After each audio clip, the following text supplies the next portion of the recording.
Well, my father thought I should be a lawyer. And I said to him, what makes you think I would be a good lawyer? To which he said, every time we have a discussion, you turn it into an argument. But I told him that I preferred to do engineering. And he said, well, okay, it's your life. Just go with it. The objective was to complete my bachelor's degree. So, of course, the evacuation was a big stumbling block. I wasn't terribly sure what would happen.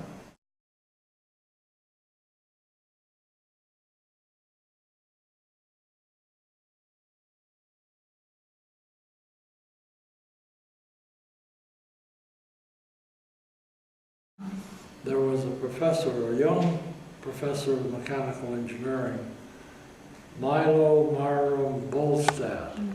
And he said to me, I think you should go for a master's degree, and if you want to do it, I'll arrange for you to get a job at Minnesota. So he had me appointed an instructor in electrical engineering, so I could earn my way toward a master's degree. So that's what I did. And when I got to Minnesota, they were exceedingly friendly.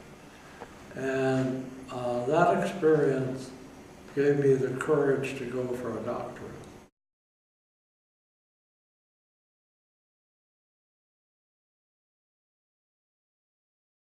But an issue came up to put a radar detection line in the far north landmass from Alaska across northern Canada to Greenland. And the issue there was that it was very difficult to supply the northern, frozen northern regions. And so there was tremendous pressure to have a radar station with only 10 people in it, whereas the normal complement was like 250. So we decided that there had to be a different way to detect radar signals. Because I had been working for my doctoral research, trying to perfect an electron microscope,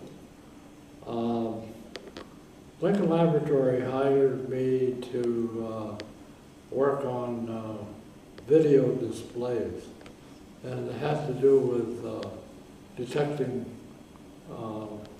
radar signals that indicated that there was an aircraft in the air. So we built an electronic backup to detect radar signals. Then the next question was, how good was it? There was a backup, we said it would be less effective, but let's do it anyway. And after we did it, we started to determine how good it was. It turned out to be just as good as the human ear and just as good as the human eye. So the probability of detection curves came out exactly the same. So in effect, we invented the first analog radar signal detection equipment. So that was fun. And you might say, based on that, the director thrust me into that U-2 spy plane business to reduce the radar cross-section. And we did some terrific research, and you might say, kind of laid the foundations for what is called stealth technology. I made a bunch of recommendations of, next time you try this, don't build the airplane first. What you should do is build something that can't be seen by radar or is difficult, and then see if you can fly it. And the B-2 bomber and the F-117 fighter bomber have characteristics that I recommended after finishing the U-2 program. He took me to Washington to run the spy satellite organization.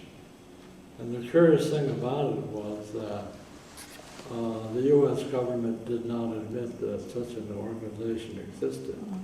But we had a huge budget. We were putting up satellites and spying on all kinds of things. So Even the things that are happening today, the intelligence apparatus of the United States relies on a lot of the things we did back in the late 60s and early 70s. He remarked that it was remarkable that I had gone from a distrusted American to one of the most trusted Americans there is. Mm-hmm. And he added, only in America could such a thing ever happen.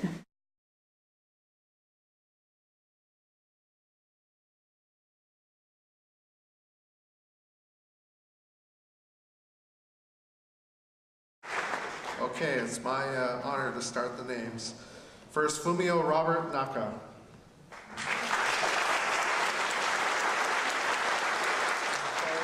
In their memory, in addition, I'd like to accept this degree today.